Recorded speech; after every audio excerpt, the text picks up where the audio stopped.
What is going on, YouTube? Welcome back to another adventure with the Bearded Bobber. And today we're looking at this Ginz Sissy bar, 16-inch for the bobber. Now they've got these brand new brackets that they just came out with for the bobber when I ordered it back in December, and I have to say they look pretty slick with the cutout here. Beautiful mounting hardware, beautiful gloss finish. I had a Punisher skull. I'm loving it. I am loving this setup. Some tips on install: leave stuff loose until you get it all locked down. Use blue Loctite like they say.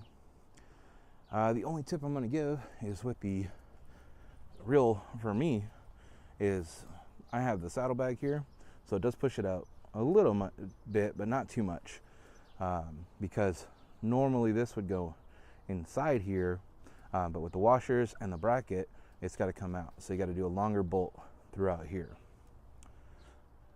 So it wasn't too bad to put on.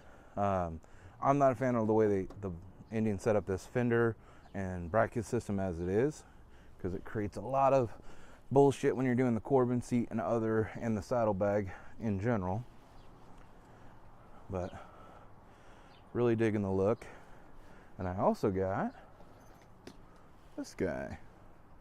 So normally it would be on right there. And they did the stitching to match for me. I just did the black and the double white stitching to go with the stitching of the Corbin seat. I don't have it on right now, but that's because it's cold weather. Kids aren't really riding right now, so there's no need for it. But they're already in love with the idea. They're in love with it just sitting on there and having a bar behind them. So they turn into my cushion.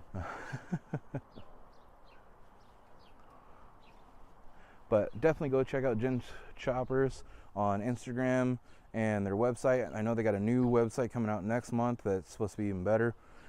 But you can get them on Instagram, see some of the other bikes they've done, other styles. Go check out Meatball Rebel's video. He's got one of their Hercules bars, which is one of their, I believe, 1-inch thick bars. His is chrome, the devil tail, and it looks pretty fucking mean on there, so it's pretty rad. If you're looking for that kind of stuff, a lot of different options, a lot of different pieces they can put on the back here. Make it your own, customize it. I think that's the best thing about it, and best thing about having a bike. Make it your own bike. Everybody's got, a bike, and most likely one similar to yours, so make it your own. All right, YouTube, I'm gonna get out of here and go to work, unfortunately, but you guys stay safe, stay classy.